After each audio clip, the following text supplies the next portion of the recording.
Hi everyone, welcome to your channel I learn. आज हम honeydew text book का a visit to Cambridge chapter discuss करने वाले हैं। बिफोर वी स्टार्ट, अगर आपने हमारे चैनल को सब्सक्राइब नहीं किया है तो please subscribe and support us. तो चलिए इसका बिफोर यू रीड सेक्शन पहले पढ़ते हैं। This is the story of a meeting between two extraordinary people, both of them disabled or differently abled. As we say now, Stephen Hawking is one of the greatest scientists of our time. He suffers from a form of paralysis that confines him to a wheelchair and allows him to speak only by punching buttons on a computer, which speaks for him in a machine-like voice. Firdaus Kanga is a writer and a journalist who lives and works in Mumbai. Kanga was born with brittle bones that tended to break easily when he was a child. Like Hawking, Kanga moves around in a wheelchair. The two great men exchange thoughts on what it means to live life in a wheelchair and on how the so-called normal people react to the disabled. So ये जो chapter है ये एक story है about a meeting. सो दो extraordinary people, बहुत ही remarkable या आप उनको विशेष बोलेंगे, स्पेशल इन सम वे। सो दो एक्स्ट्रॉर्डनरी लोग की मीटिंग के बारे में एक चैप्टर है और दोनों डिजेबल्ड हैं। तो डिजेबल्ड का मतलब है कि वो हैंडीकैप्ड है या विकलांग है, और differently abled as we now say. आजकल the word disabled for handicap people use नहीं किया जाता है, instead we use the word differently abled. The reason is कि when you say somebody as disabled तो वो थोड़ा सा नेगेटिवली साउंड करता है कि आप किसी को डिसेबल्ड बोल रहे हो कि वो कुछ कर नहीं सकते। But when you call them differently abled, what you are trying to say कि इवन दो उनकी कुछ एक एबिलिटी भगवान ने उनसे छीन ली है, या तो इट कुड बी कोई ब्लाइंड पर्सन तो उनकी आंखें चली गई हैं, अगर फॉर एग्जांपल कोई किनके पैर चले गए तो वो लंगड़े हैं, फॉर एग्जांपल व्हील चेयर पर हैं, but they have different abilities, so we call them differently abled. So for example आपने देखा होगा कि जो ब्लाइंड पीपल होते हैं उनके अदर सेंसेस बहुत स्ट्रांग हो जाते हैं, sense of hearing, sense of smell बहुत ज्यादा हाइटेंड हो जाते हैं, so they become kind of differently abled even though उनकी एक एबिलिटी चली जाती है। And also it's a polite way, थोड़ा पोलाइट वे होता है बोलने का कि they are differently abled. So इन तरह की चीज़ों को हम यूफेमिज्म भी बोलते हैं। यूफेमिज्म का मतलब होता है कि आप किसी चीज़ों को थोड़ा पोलाइटली या शुगर कोट करके बोले, थोड़ा सा मीठा बना के उन सब चीज़ों को बोले। तो डिजेबल थोड़ा सा ब्लंट है, बट नाउ यू से differently abled. Other way is के इंस्टेड ऑफ सेइंग कि somebody इज डेड, यू से somebody passed away। सो एक तरह softer way of saying things है rather than strongly saying कि somebody is disabled।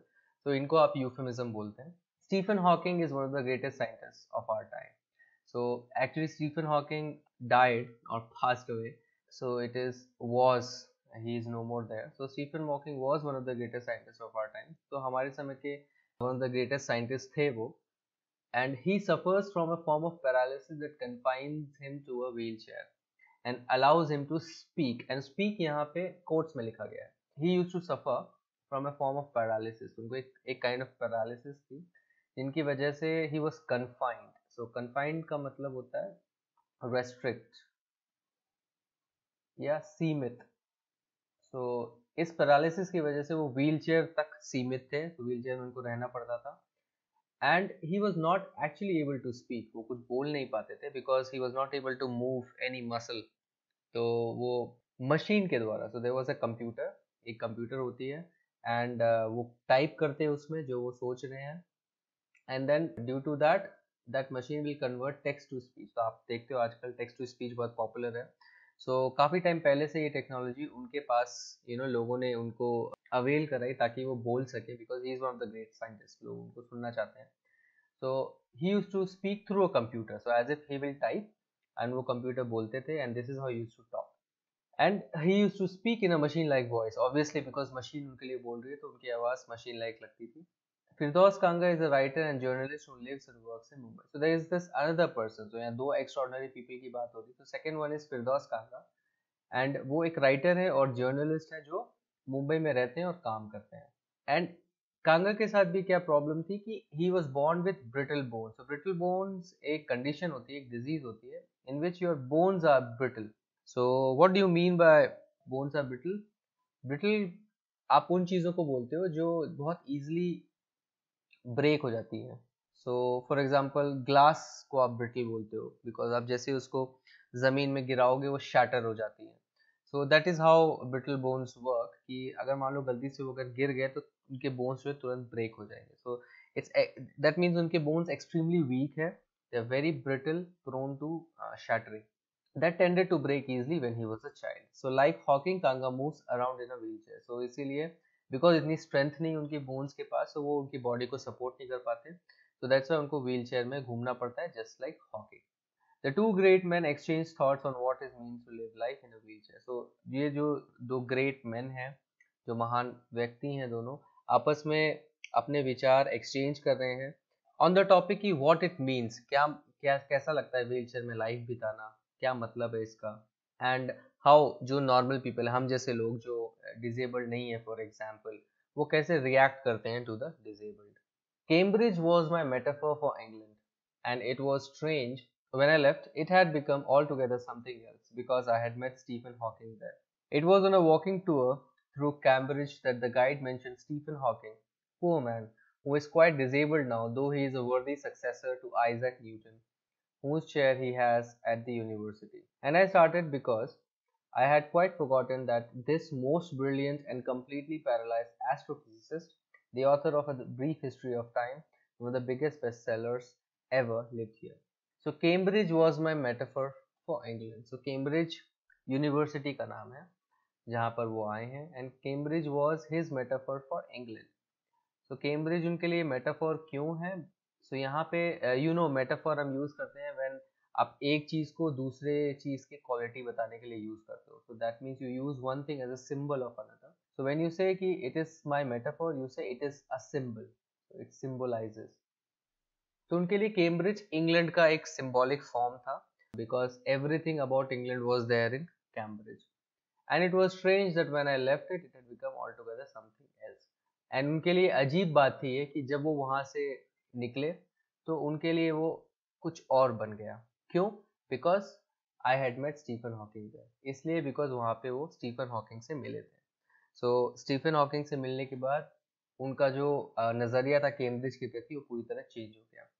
It was on a walking tour through Cambridge that the guide mentioned Stephen Hawking. So अब वो explain कर रहे हैं कि वो स्टीफन हॉकिंग से कैसे मिले थे। सो एक वॉकिंग टूर था। सो वॉकिंग टूर क्या होता है कि जब भी आप किसी यूनिवर्सिटी में जाते हैं, कोई भी ऐसी जगह पे जाते हैं जहाँ पे आपको एक गाइड जो है टूर देता है कि चलिए आपको ये जगह दिखाता हूँ, so that's called a walking tour, and that tour is done on foot. So वो आपको चल चल के चीजें दिखाता है, so that's called a walking tour. And here this walking word is actually not a verb, it is an adjective. So this tour is what? It's a walking kind of tour. So this particular word is an adjective. And in fact इस particular concept को कि this verb form को आप adjective की तरह use करो, इसको हम थोड़ा डिटेल में डिस्कस करेंगे इसके thinking about language section में। So इस टूर के दौरान गाइड ने मेंशन किया स्टीफन हॉकिंग को, एंड क्या बताया उन्हें कि बेचारा वो आदमी who is quite disabled now, but अभी काफी ज्यादा डिजेबल्ड है वो, though he is worthy successor to Isaac Newton, but वो एक वर्दी सक्सेसर है आइजक न्यूटन के। तो सक्सेसर का मतलब क्या होता है? तो आपने देखा होगा कि जब भी किंग्स होते हैं तो वो अपनी गद्दी दूसरे को दे देते हैं, तो या तो बाप अपने बेटे को देता है या कोई जीत लेता है उनकी गद्दी, तो that person is called successor because उसने जीती है वो गद्दी, वो किंग का रोल जो है उन्होंने जीता है। So successor is someone who takes place of someone else. So person who takes, or in fact wins, you, it is more like winning that place, wins place of someone else, and this place is nothing but the position. So either अगर वो king है तो वो king बन गया। So in this case Isaac Newton is like one of the greatest scientists of all time, and वो उनको बोल रहे हैं कि ये उनके वर्दी सक्सेसर है, कि वो अब आइजक न्यूटन को रिप्लेस करके वो पद ले लेंगे कि he is now the greatest scientist whose chair he has at the university, और जिनकी चेयर आइजक न्यूटन की actually chair he used to preside Cambridge University, उनकी चेयर जो है यूनिवर्सिटी में रखी हुई है। And I started because I had quite forgotten that this most brilliant and completely paralyzed astrophysicist, the author of A Brief History of Time, one of the biggest bestseller, lived here. And अब फिरदौस कांगा बोल रहे हैं कि वो भूल गए थे कि मोस्ट ब्रिलियंट और कम्प्लीटली पैरालाइज एस्ट्रोफिजिसिस्ट, और जो कि a brief history of time जो बुक है उसके ऑथर भी हैं, one of the biggest best sellers, बहुत ही पॉपुलर बुक है ये, a brief history of time, वो वहाँ पे रहते थे। एस्ट्रोफिजिसिस्ट आप किनको बोलते हैं? तो बेसिकली एस्ट्रोफिजिक्स एक ब्रांच ऑफ साइंस है। सो एस्ट्रोफिजिसिस्ट उनको बोलते हैं जो एस्ट्रोफिजिक्स को पढ़ते हैं। एंड एस्ट्रोफिजिक्स क्या है? एस्ट्रोफिजिक्स वो ब्रांच ऑफ साइंस है जो basically stars, planets, all these planetary bodies इनके फिजिक्स की स्टडी में गुजारते हैं। सो इसको एस्ट्रोफिजिक्स बोलते हैं। एंड उन्होंने ये बुक लिखी थी, brief history of time, very popular book, one of the best sellers हुई थी, वेरी टेक्निकल बुक।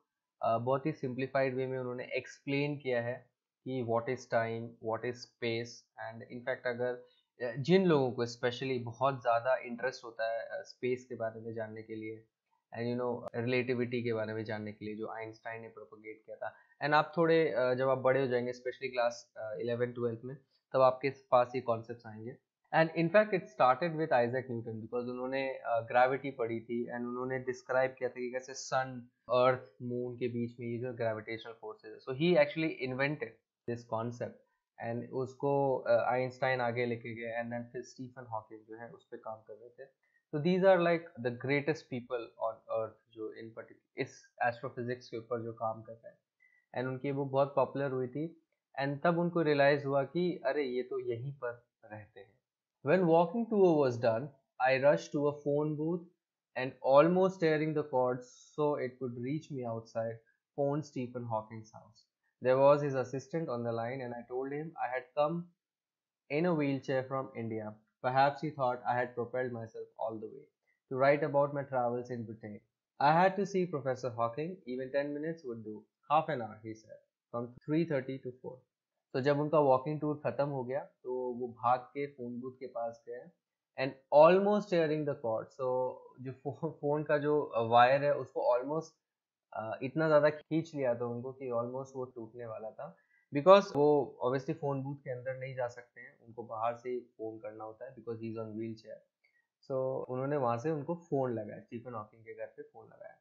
तो उनके असिस्टेंट ने उठाया एंड उन्होंने क्या बोला, फिर दोस्त ने उनको बोला कि देखो मैं व्हील चेयर पे इंडिया से आया हूँ। एंड वो फिर एक रिमार्क यहाँ पे ऐड करें कि शायद उनको ऐसा लगा कि वो all the way wheel chair पे चला के खुद को लेके आए हैं। तो प्रोपेल्ड यानी पुश्ड, ड्राइव और पुश समथिंग फॉरवर्ड। तो आपने देखा होगा शिप्स में प्रोपेलर्स होते हैं, तो propellers are something that propel you forward. So drive और पुश फॉरवर्ड। तो वो बोल रहे हैं कि शायद उनको ऐसा ना लगे मैंने बोला कि मैं व्हीलचेयर से इंडिया पे आया हूँ, कि मैं व्हीलचेयर एक्चुअली में चला के पूरे रोड से होते हुए obviously that's not possible but still लेके आया हूँ to write about my travels in Britain. उन्होंने बताया कि मैं इंडिया से आया हूँ व्हीलचेयर पे to write about my travels in Britain. तो ब्रिटेन में जो भी मेरी ट्रेवल्स है उसके बारे में लिखने के लिए आया हूँ। सो इनफैक्ट ये जो चीज़ है when you right about travels, about your travel, आजकल आपने देखा होगा कि बहुत ब्लॉगिंग बहुत फेमस होती है, they call it travel blogging, travel blogs आप लिखते हो। But any book that you right about your travel, it's called a travelogue. तो ट्रैवलॉग वो लिख रहे थे बेसिकली। एंड इनफैक्ट उनकी ये बुक पब्लिश भी हुई है फिरदौस कांगा की। I had to see professor Hawking, even 10 minutes would do. तो वो बोलते हैं मुझे प्रोफेसर हॉकिंग से मिलना है, 10 मिनट भी चलेगा मुझे। तो असिस्टेंट रिप्लाई किया कि आधा घंटा है, 3:30 से 4। सो उन्होंने 10 मिनट की जगह आधा घंटे का टाइम उनको दे दिया। And suddenly I felt weak all over. Growing up disabled, you get fed up with people asking you to be brave, as if you have a courage account on which you are too lazy to draw a check. The only thing that makes you stronger is seeing somebody like you achieving something huge. Then you know that how much is possible and you reach out there than you ever thought you could. I haven't been brave, said his disembodied computer voice. The next afternoon, I have had no choice. तो जैसे उन्होंने ये appointment ले ली, उनको अचानक से कमजोरी महसूस होने लगी। Suddenly felt weak. ऑब्वियसली वो एक्सपेक्ट नहीं कर रहे होंगे कि उनको मिलने का मौका मिलेगा स्टीफन हॉकिंग से। सडनली उनको ये मौका मिला तो उनको थोड़ा सा नर्वसनेस हो रही है, ही इज फीलिंग वीक, कि वो इतने बड़े आदमी से मिलने जा रहे हैं।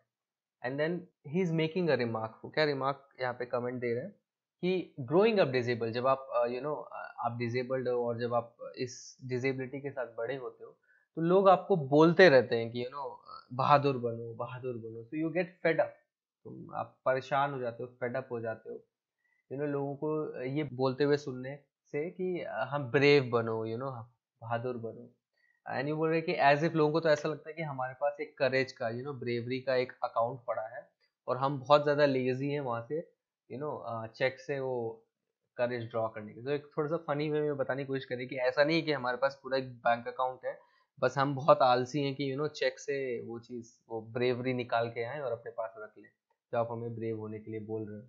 सो फिर वो बोल रहे हैं कि आपको ब्रेव क्या बनाती है। So the only thing that makes you stronger, तो ओनली थिंग आपको जो स्ट्रॉन्ग बनाती है वो ये है कि आप किसी को, आपके जैसे किसी को कुछ बड़ा अचीव करते हुए देखें।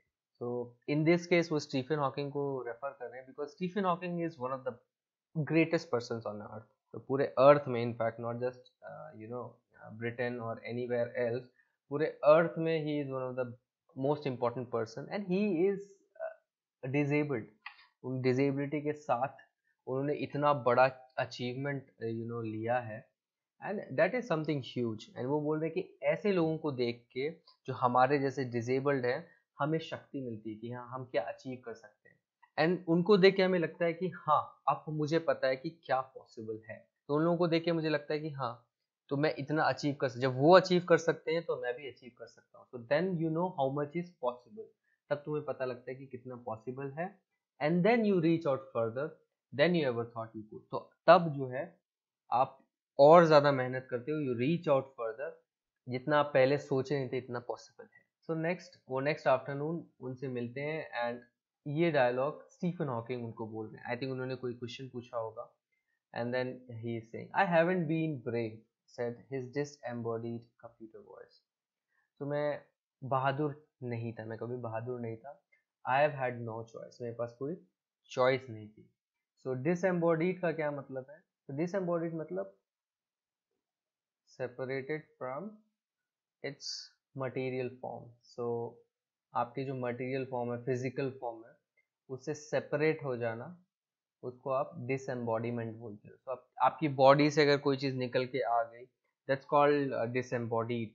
सो उनकी कंप्यूटर वॉइस को डिसएम्बॉडीड क्यों बोला जा रहा है? बिकॉज वो उनके बॉडी से एकदम डिफरेंट है, वो किसी स्पीकर से निकल के आ रही है, इवन दो वो उनके थॉट्स हैं, इवन दो वो टाइप कर रहे हैं, बट ये डिसएम्बॉडीड कंप्यूटर वॉइस लग रही है because it is separated from his body, it is coming out of a speaker. So I think उन्होंने या शायद ये क्वेश्चन पूछा होगा उनसे कि क्या आप बहादुर रहे हैं? तो उन्होंने क्या रिप्लाई किया? मैं कभी भी बहादुर नहीं था, मेरे पास कोई चारा नहीं था। सो मेरे पास कोई चारा नहीं था बहादुर होने के अलावा, मैं बहादुर था नहीं। Surely I wanted to say living creatively with the reality of his disintegrating body was a choice, but I kept quiet because I felt guilty every time I spoke to him, forcing him to respond. There he was, tapping at the little switch in his hand, trying to find the words on his computer with the only bit of movement left to him, his long, pale fingers. Every so often, his eyes would shut in frustrated exhaustion, and sitting opposite him, I could feel his anguish, the mind buoyant with thoughts that came out in frozen phrases and sentences stiff as corpses.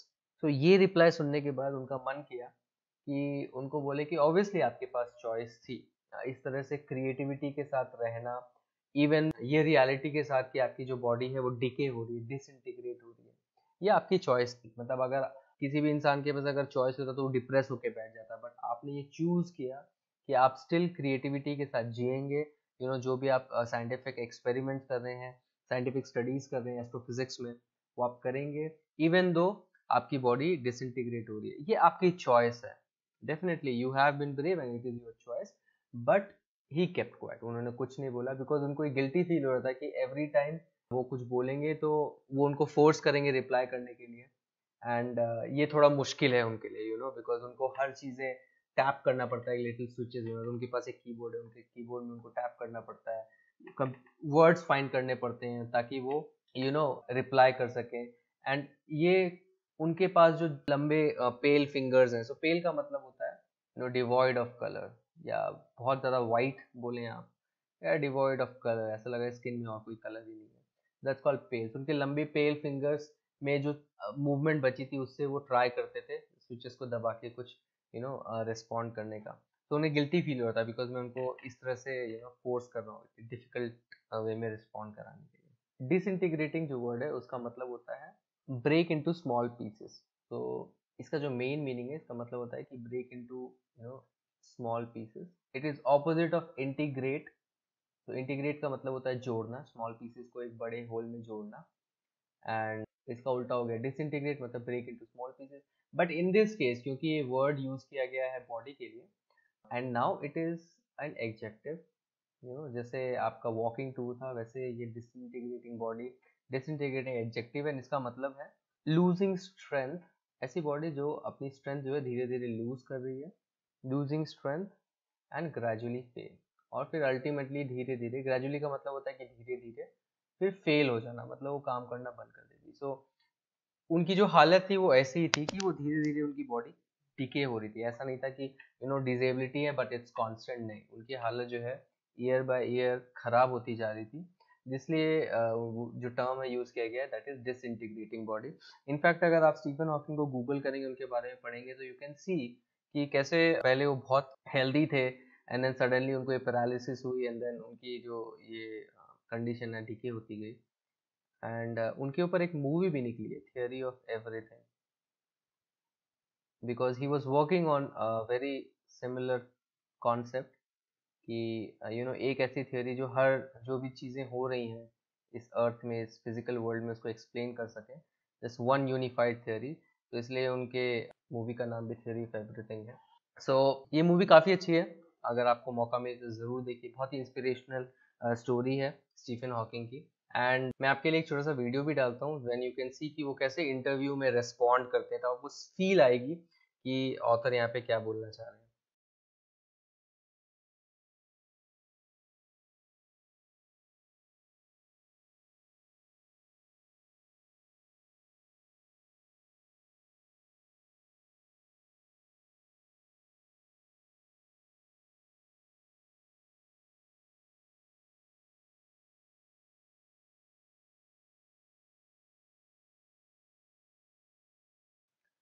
Every so often his eyes would shut in frustrated exhaustion. So every now and then वो उनकी जो आंखें हैं वो frustration के कारण बंद हो जाती थी, फ्रस्ट्रेट होके थक के बंद हो जाती थी। एग्जॉस्शन का मतलब होता है एक्सट्रीम टायर्डनेस, बहुत ज़्यादा अगर आप थक जाते हो तो यू से I am exhausted. And author बोल रहे हैं कि उनके ऑपोजिट बैठे हुए मुझे फील हो रहा था उनका जो एंग्विश था। सो एंग्विश क्या होता है? सीवियर मेंटल या फिजिकल पेन। बहुत अच्छा वर्ड है, in fact you can add it to your vocabulary, severe mental और फिजिकल पेन। तो बहुत ज़्यादा अगर कोई पीड़ा में है, so you can say that somebody is in anguish. It can be mental pain, it can be physical pain, दोनों पेन के लिए आप यूज़ कर सकते हैं। सो वो बोल रहे थे मैं उनका जो ये एंग्विश है, ये जो मेंटल पेन है इन दिस केस, मैं फील कर सकता हूँ बिकॉज उनका माइंड जो है वो बॉयंट है विथ थॉट्स, इतने सारे विचारों के साथ। He is an extremely good scientist, तो उनके दिमाग में कितने सारे थॉट्स हैं, he is buoyant with thoughts. तो बॉयंट का क्या मतलब होता है? ही इज बूमिंग या इंटेंसली एक्टिव, बहुत ज़्यादा एक्टिव है थॉट्स के साथ। बट वो रेस्पॉन्ड कैसे कर पा रहे हैं? Because of his disability in frozen phrases. तो फ्रोजन फ्रेजेस क्यों बोला जा रहा है? ऐसे फ्रेजेस जिनमें जान ही नहीं है, as if they don't have life, lacking life, and sentences stiff as corpses. So और सेंटेंसेस, उन सेंटेंसेस में आंसर दे रहे थे जो कि स्टिफ थे, अकड़े हुए थे, जैसे कि कोई मुर्दे हो। So what he means to say is कि अगर वो बोल सकते हैं तो वो कितने लाइवली तरीके से अपने थॉट्स को एक्सप्रेस करते हैं, एंड इसीलिए वो फ्रस्ट्रेटेड है। एंड मैं उनकी फ्रस्ट्रेशन फील कर पा रहा हूँ कि कैसे आपके फिजिकल लिमिटेशन के कारण, आपकी जो डिजेबिलिटी है उसके कारण आप कुछ इतना कुछ करना चाहते हैं, कर नहीं पाते, and then you have to live with that limitation. And क्योंकि वो खुद एक डिजेबल्ड पर्सन थे, तो उनको वो एंग्विश फील हो रहा था कि I understand you, I feel you. A lot of people seem to think that disabled people are chronically unhappy. I said, I know that's not true myself. Are you often laughing inside? About 3 minutes later, he responded, I find it amusing when people patronize me. And do you find it annoying when someone like me comes and disturbs you in your work? The answer flashed yes. Then he smiled his one way smile, and I knew, without being sentimental or silly, that I was looking at one of the most beautiful men in the world. तो फिर उन्होंने बोला कि बहुत लोगों को ऐसा लगता है कि जो भी डिजेबल्ड पीपल होते हैं वो क्रॉनिकली अनहैप्पी होते हैं। सो क्रॉनिकली का मतलब होता है या तो एक्सट्रीमली या always, you know, like the state of being की जब आप हमेशा आपकी वही कंडीशन है, that's called a chronic condition, जो आपको छोड़ नहीं रही है ऐसी कंडीशन। तो यहाँ पे अनहैप्पी के लिए यूज किया गया।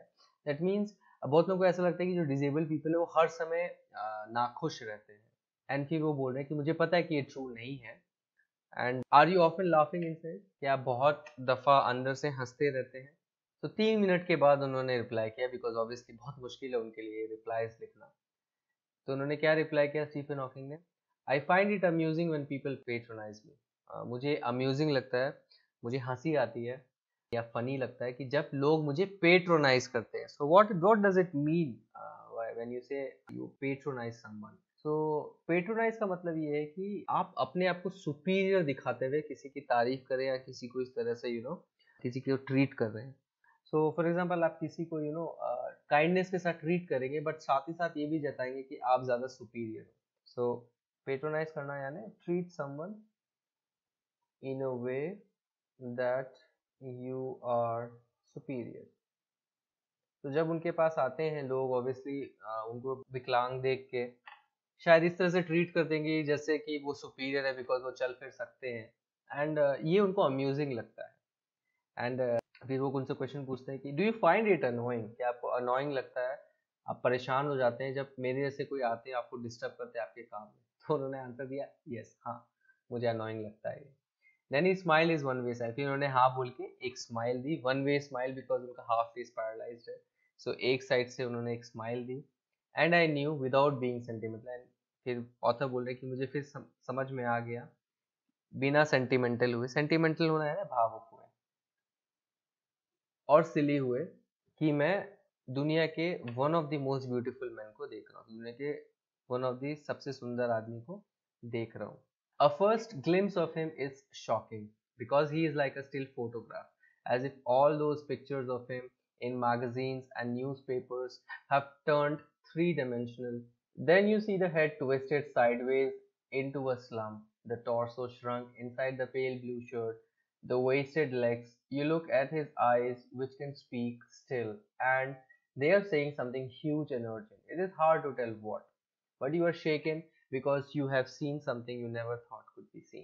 So वो बता रहे कि उनकी जो पहली झलक है, तो जो ग्लिम्स यानी पहली झलक, तो पहली झलक उनकी जो है बहुत शॉकिंग लगती है, बिकॉज वो एक स्टिल फोटोग्राफ की तरह दिखते हैं। कि जो फोटोग्राफ को आप देखते हो, बिकॉज ऑलमोस्ट नो मूवमेंट है उनका, बिल्कुल भी मूव नहीं करते हैं because of paralysis.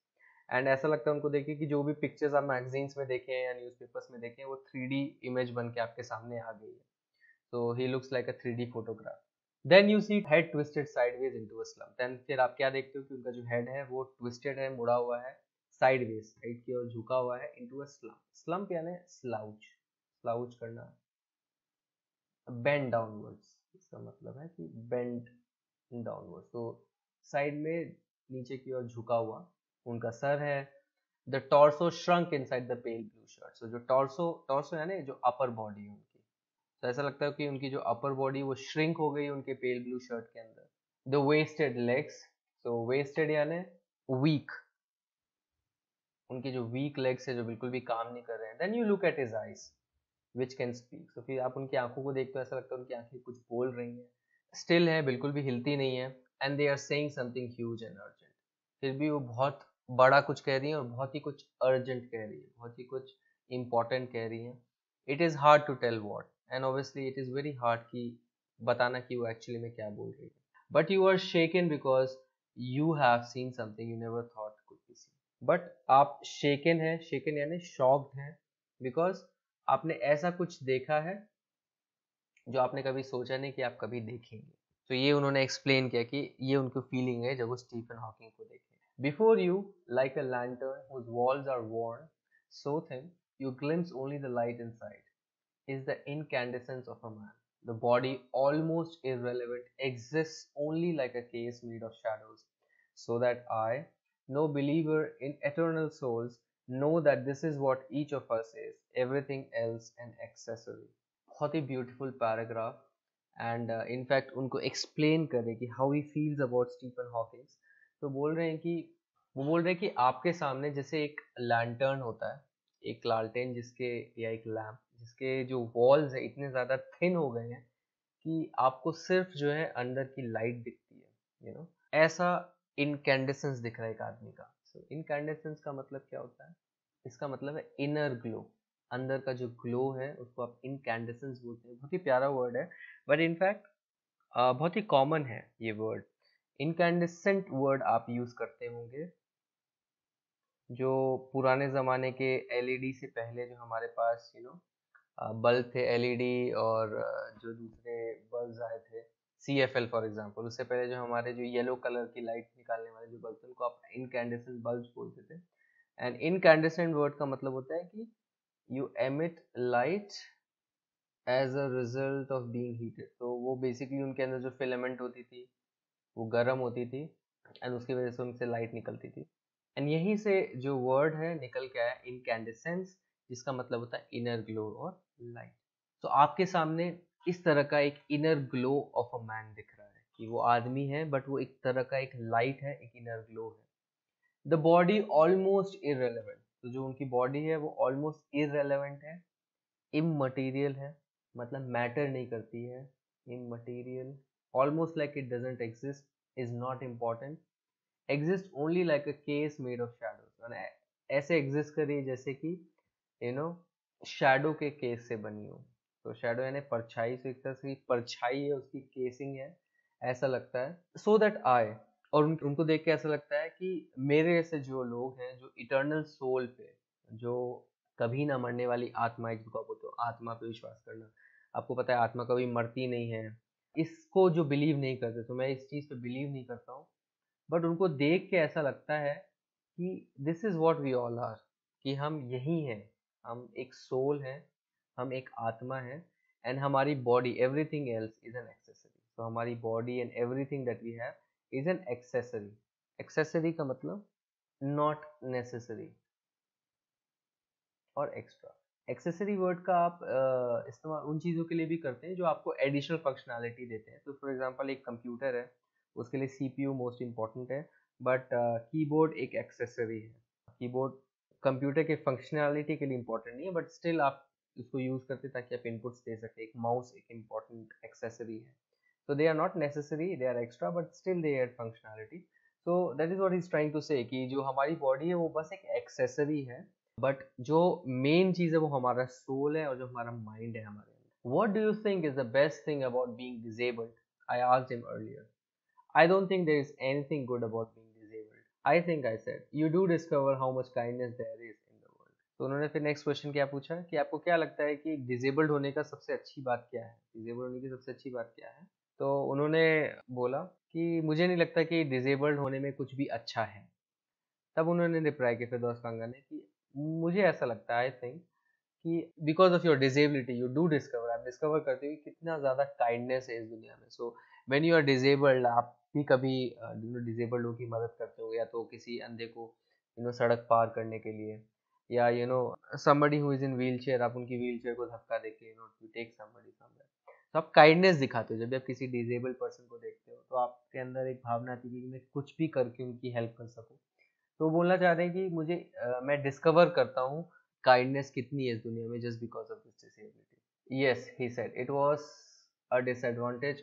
Yes he said it was a disadvantage of his voice synthesiser that it could convey no inflection, no shades, no tone, and I could not tell how enthusiastically he agreed with me. Every time I shifted in my chair or turned my wrist to watch the time, I wanted to make every one of our 30 minutes count. I felt a huge relief and exhilaration in the possibilities of my body. How little it mattered then that I would never walk or even stand. तो उन्होंने जब बोला कि हाँ मैं discover करता हूँ कितनी काइंडनेस है, तो स्टीफन हॉकिंग ने जवाब दिया यस हाँ। एंड ये उनके वॉइस सिंथेसाइजर का डिसएडवांटेज था। क्यों? क्योंकि इट कुड नॉट कन्वे, वो एक्सप्रेस नहीं कर पाता। कन्वे करना यानी एक्सप्रेस करना, एक्सप्रेस और डिस्प्ले, क्या नहीं डिस्प्ले कर पा रहा था एनी इन्फ्लेक्शन। तो इन्फ्लेक्शन क्या होता है? इन्फ्लेक्शन जो हमारे आवाज में उतार चढ़ाव होते हैं, जब आप एक्साइटेड होते हो तो बोलते हो हाँ हाँ, या आप क्वेश्चन पूछते हो तो इस तरह से बोलते हो। तो जब आपके अंदर जो एक्साइटमेंट होती है, आप कैसे अपनी आवाज़ तेज़ कर लेते हो। तो बिकॉज़ उन्होंने जो हाँ बोला वो उनकी मशीन ने बोला, एंड उसमें कोई एक्साइटमेंट नहीं दिख रहा था, कोई इन्फ्लेक्शन नहीं था, कोई भी शेड्स नहीं थे, कोई भी टोन नहीं था, कि वो हाँ बोल रहे हैं या हाँ बोल रहे हैं, या एक्साइटेड होके बोल रहे हैं, कितना एंथुजियास्टिकली बोल रहे हैं, और कितना एंथुजियास्टिकली मेरे से अग्री करें, मैं बता नहीं पाया। And every time I shifted in my chair, every time जब वो मैं अपने चेयर पे शिफ्ट कर रहा था, या अपना रिस्ट, अपनी कलाई टर्न कर रहा था ताकि मैं अपनी वॉच को देख सकूं समय के लिए, I wanted to make every one of 30 minutes count. तो वो बता रहे हैं कि मैं क्यों अपना जो रिस्ट टर्न कर रहा हूँ, बिकॉज मुझे था कि जो 30 मिनट्स मुझे मिले हैं, मैं उसको पूरी तरह से अच्छी तरीके से यूज कर सकूं। मेक इट काउंट यानी you make full justice to it, full use of it. So make something count का मतलब होता है use something to have a positive and useful effect. तो ओवरऑल वो पॉजिटिव रहे एंड यूजफुल रहे ये इंटरव्यू, ये 30 मिनट्स उनका।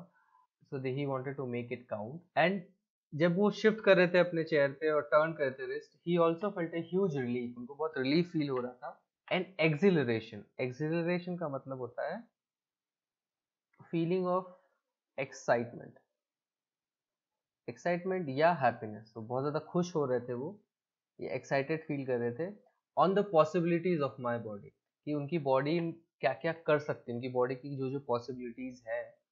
इवन दो वो लंगड़े थे तो उनको फिर भी अब स्टीफन हॉकिंग से मिलने के बाद अपनी बॉडी की जो जो पॉसिबिलिटीज है उसको जान के बहुत ज़्यादा अच्छा फील होता, खुश फील कर रहे थे वो। And how little it mattered, अब वो कितना कम मैटर कर रहा था कि वो कभी चल नहीं सकते या खड़े नहीं हो सकते, बिकॉज इसके अलावा वो कितना कुछ कर सकते हैं। वो बोल सकते हैं, वो लिख सकते हैं, सारे मूवमेंट्स कर सकते हैं। एंड हियर यू सी दूसरे आदमी जो कुछ भी नहीं कर सकते, एंड उनको इनफैक्ट मशीन से बोलना पड़ता है। तो ये देख के उनको ऐसा फील हो, बहुत खुशी हुई कि इवन दो मैं वॉक नहीं कर सकता बट बहुत कम मैटर करता है ये, बिकॉज मैं बाकी चीज़ें, इतनी सारी पॉसिबिलिटीज है मेरी बॉडी की जो मैं कर सकता हूँ। I told him how he had been an inspiration beyond cliche for me and surely for others. Did the thought help him? No, he said. And I thought how foolish I was to ask. When your body is a claustrophobic room and the walls are growing narrower day by day, it doesn't do much good to know that there are people outside smiling with admiration to see you breathing still. Is there any advice you can give disabled people? Something that might help make life better? They should concentrate on what they are good at. I think things like the disabled Olympics are a waste of time. तो फिरदौस कांगड़ा ने Stephen Hawkins को बोला कि कैसे वो उनके लिए inspiration है बियॉन्ड क्लीशे। बियॉन्ड क्लीशे यानी कि कोई ऐसी चीज जो आप इतनी बार बोल चुके हो कि वो उसका मीनिंग जो खत्म हो गया है। सो इट्स अ फ्रेज और idea, even an idea is ऐसी, कैसा idea used so much that it loses its meaning. So for example, आपको पता है कि आप जब ऐसे लोगों से मिलते हो तो आपको बोलना होता है कि हम आपसे इंस्पायर्ड हैं। सो बोलना चाह रहे हैं कि मैं just for the sake of बोलना नहीं बोल रहा हूँ, बियॉन्ड क्लीशे। इवन दो एक क्लीशे बहुत लोगों ने आपको बोला होगा कि आप इंस्पिरेशन है, बट मेरे लिए आप श्योरली हैं, एंड बाकी के लिए भी आप डेफिनेटली हैं। एंड क्या ये थॉट, ये जो थॉट है कि आप कितने लोगों के लिए इंस्पिरेशन, ये आपको हेल्प करता है? Then he said no, it doesn't help me. And फिर वो सोचे कि कितना फूलिश हूँ मैं, कितना बुद्धू हूँ ये क्वेश्चन पूछते हुए। Because when your body is a claustrophobic room, claustrophobic यानी, सो क्लॉस्ट्रोफोबिक का मतलब यहाँ पे है very suffocating and small. And ये वर्ड बेसिकली आता है एक वर्ड से जिसको बोलते हैं claustrophobia. And claustrophobia is basically fear. तो फोबियाज जो भी होते हैं वो फियर के लिए टर्म्स होते हैं। So it's fear of closed spaces. तो जब भी आप एक छोटे से क्लोज्ड स्पेस में होते हो, सो उससे डरते हो अगर आप, तो उसको क्लॉस्ट्रोफोबिया बोलते हैं। सो फॉर एग्जांपल बहुत लोगों को लिफ्ट्स में जाने में डर लगता है, बिकॉज लिफ्ट्स की चार दीवारी बहुत ही छोटी लगती है उनको, ऐसा लगता है कि वो उसके अंदर दब जाएंगे। सो दैट्स कॉल्ड क्लॉस्ट्रोफोबिया। एंड उनकी बॉडी एक क्लॉस्ट्रोफोबिक रूम की तरह है, बहुत ही सफोकेटिंग है, बहुत ही छोटी है, बिकॉज आप कुछ कर नहीं सकते, बस वहाँ पे वो पड़े रहते हैं। And the walls are growing narrower day by day. And उसके जो वॉल है, वो जो रूम के वॉल्स हैं, वो धीरे धीरे नैरो होते जा रहे हैं और छोटे होते जा रहे हैं। क्यों? बिकॉज उनकी बॉडी जो है दिन ब दिन डिसइंटीग्रेट हो रही है, उनकी जो जितने भी फंक्शंस है, मूवमेंट्स, वो धीरे धीरे और खत्म होते जा रहे हैं। It doesn't do much good to know that there are people outside smiling with admiration to see you breathing still. And ये जान के आपको कुछ हेल्प नहीं मिलती है कि हाँ, बाहर कुछ ऐसे लोग हैं जो आपको एडमायर करते हैं कि आप जिंदा हैं। तो ये थॉट से आपको कोई हेल्प नहीं मिलती है, बिकॉज ऑलरेडी आप ऐसी सिचुएशन में हो। उस सिचुएशन में आपको इस चीज़ से कोई हेल्प नहीं मिलती है। तो फिर उन्होंने उनसे क्वेश्चन पूछा कि is there any advice you can give to disable people, क्या आपके पास ऐसी एडवाइस है जो आप डिजेबल्ड लोगों को दे सकते हैं, something that might help make life better, ऐसी चीज़ जो उनकी लाइफ को थोड़ा बेटर करने में मदद करे। तो उन्होंने बहुत ही प्यारी एडवाइस दी। क्या एडवाइस दी? They should concentrate on what they are good at. तो बोल रहे हैं कि उनको उस चीज़ पे कॉन्सेंट्रेट करना चाहिए कि वो किस में अच्छे हैं, रादर देन किस में अच्छे नहीं है। They should concentrate on what they are good at. And फिर वो क्या रिमार्क दे रहे, क्या कमेंट दे रहे हैं कि आई थिंक ये जो डिजेबल्ड लोगों की ओलंपिक्स होती है, वेस्ट ऑफ टाइम है। सो अकॉर्डिंग टू हिम कि डिजेबल्ड ओलंपिक्स, अगर आपको पता नहीं हो, तो उसमें जितने भी डिजेबल्ड लोग होते हैं, जिनके हाथ नहीं है, पैर नहीं है, they try to compete in the same sports. इधर इट कुड बी रेस हो गया, स्प्रिंट हो गया, इस तरह के सारे स्पोर्ट्स में वो भाग लेते हैं just to come at par, उस पार पे दिखाने के लिए कि हम भी जो है नॉर्मल लोगों की तरह स्पोर्ट्स कर सकते हैं। सो उनको ये लगता है कि ये जो डिजेबल्ड ओलंपिक्स है, वेस्ट ऑफ टाइम है, बिकॉज इंस्टेड ऑफ कॉन्सेंट्रेटिंग कि जो वो कुछ नहीं कर सकते हैं एंड उसको अच्छा बनाने की जगह, they should concentrate on what they are good at. उनको कॉन्सेंट्रेट करना चाहिए जो वो ऑलरेडी किसी चीज़ में अच्छे हैं, उस पर वो फोकस करें। I know what you mean. I remember the years I had spent trying to play a Spanish guitar considerably larger than I was, and how gleefully I had unstringed it one night. And then उन्होंने क्या reply, मुझे पता है आप क्या बोलना चाह रहे हैं। एंड फिर उनको क्या याद आया जब उन्होंने ये बोला, स्टीफन हॉकिंग ने, तो उनको एक इंसिडेंट याद आया कि उन्होंने स्पेनिश गिटार सीखने, फिरदौस कंगा ने स्पेनिश गिटार सीखने के लिए काफ़ी साल बिताए। एंड स्पेनिश गिटार काफ़ी बड़ा होता है, and basically Firdaus Kanga actually 4 foot के थे, तो he was very small. And ये स्पेनिश गिटार काफ़ी बड़ा होता है, एंड वो उन्होंने बहुत कोशिश की थी वो स्पेनिश गिटार सीखे। एंड एक दिन बहुत ही खुशी के साथ, ग्लीफुली यानी हैप्पीली, वेरी हैप्पीली, उन्होंने उसके जो जितने भी स्ट्रिंग्स थे वो तोड़ दिए, अनस्ट्रिंग कर दिया, यानी तोड़ दी, उनके स्ट्रिंग्स तोड़ दिए। तो वो बहुत खुश हुए थे उस दिन, जिस दिन उन्होंने उसके स्ट्रिंग्स तोड़ दिए। The half hour was up. I think I have annoyed you enough, I said grinning. Thank you for stay. I waited. Have some tea. I can show you the garden. The garden was as big as a park, but Stephen Hawking covered every inch, rumbling along in his motorized wheelchair, while I dodged to keep out of the way. We couldn't talk very much. The sun made him silent, the letters on his screen disappearing in the glare. So आधा घंटा खत्म हो गया था, half hour is up, time is up. तो फिर ये देख के उन्होंने क्या बोला, आई थिंक मैंने आपको बहुत ज़्यादा परेशान कर लिया है, अनॉय कर लिया है। I said grinning. So green करना यानी स्माइल ब्रॉडली, बहुत ही बड़ी मुस्कान के साथ स्माइल करना, smile broadly. Thank you for, तो फिर वो उनको थैंक यू बोलने जा रहे थे कि स्टीफन हॉकिंग ने उनको इंटरप्ट किया, उनको बोला स्टे, रुको। फिर वो वेट किए, उन्होंने क्या बोला स्टीफन हॉकिंग के, हैव सम टी, चाय पियो, मैं तुम्हें गार्डन दिखाता हूँ। सो स्टीफन हॉकिंग भी चाह रहे थे कि वो थोड़ी देर उनके साथ बैठे, एंड आई थिंक उनके बीच में बॉन्डिंग हो गई थी, दे लाइक्ड ईच अदर, जो इंटरव्यू हुआ। सो उन्होंने भी बोला कि आप रुको, मैं आपको गार्डन दिखाता हूँ। तो जो गार्डन था वो बहुत ही बड़ा था, एक पार्क जितना बड़ा था, but Stephen Hawking covered every inch. But even though इतना बड़ा गार्डन था, स्टीफन हॉकिंग ने पूरा गार्डन उनको दिखाया, rumbling along in his motorised wheelchair. So rumbling यानी making noise, making continuous deep sound, because उनका जो व्हीलचेयर था मोटराइज था, तो उनके मोटर के चलने की आवाज आती रहती थी। So that's called rumbling in his motorised wheelchair while I dodge to keep out of the way. तो वो जैसे जैसे चल रहे थे वो डॉज कर रहे थे ताकि वो उनके रास्ते से हटते रहे, तो उनको रास्ता देते रहे। We couldn't talk very much, हम ज्यादा बात नहीं कर पाए। The sun made him silent, तो जो सन था, सूरज था, उनको साइलेंट कर देता था। क्यों? Because the letters on screen disappearing in the glare, because उनके स्क्रीन में धूप की वजह से उनका स्क्रीन जो है दिखता नहीं था, ग्लेयर की वजह से। ग्लेयर यानी चमक, तो सूरज की चमक में उसका स्क्रीन में क्या लिखा है कुछ दिखता नहीं था, इसलिए he became automatically silent. An hour later we were ready to leave. I didn't know what to do. I could not kiss him or cry. I touched his shoulder and wheeled out into the summer evening. I looked back and I knew he was waving, though he wasn't. Watching him, an embodiment of my bravest self, the one I was moving towards, the one I had believed in for so many years alone, I knew that my journey was over for now. So 1 घंटे के बाद वो ready थे जाने के लिए, तो 1 घंटा उन्होंने घुमाया in fact. I don't know what to do. अब उनको समझ में नहीं आया तो क्या करें. I could not kiss him और क्राई.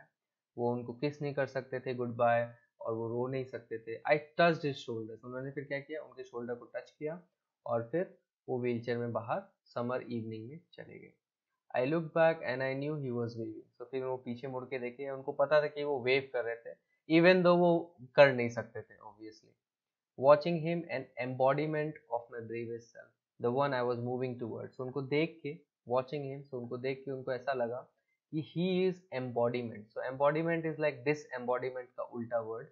सो एम्बॉडीमेंट यानी visible form, visible form of an idea, और या रिप्रेजेंटेशन, रिप्रेजेंटेशन आप बोल सकते हो. एंड हिंदी में हम अवतार वर्ड का इस्तेमाल करते हैं इसके लिए. सो उनको ऐसा लग रहा था कि ये एक बहादुर फिरदौस कांगा का वो एक अवतार है जिसकी तरफ मैं बढ़ रहा हूँ. सो मैं एक दिन इनकी तरह बहादुर बनूंगा.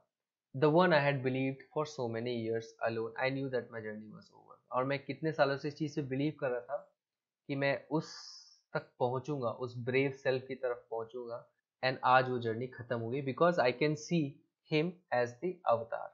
मुझे पता है कि मुझे क्या बनना है.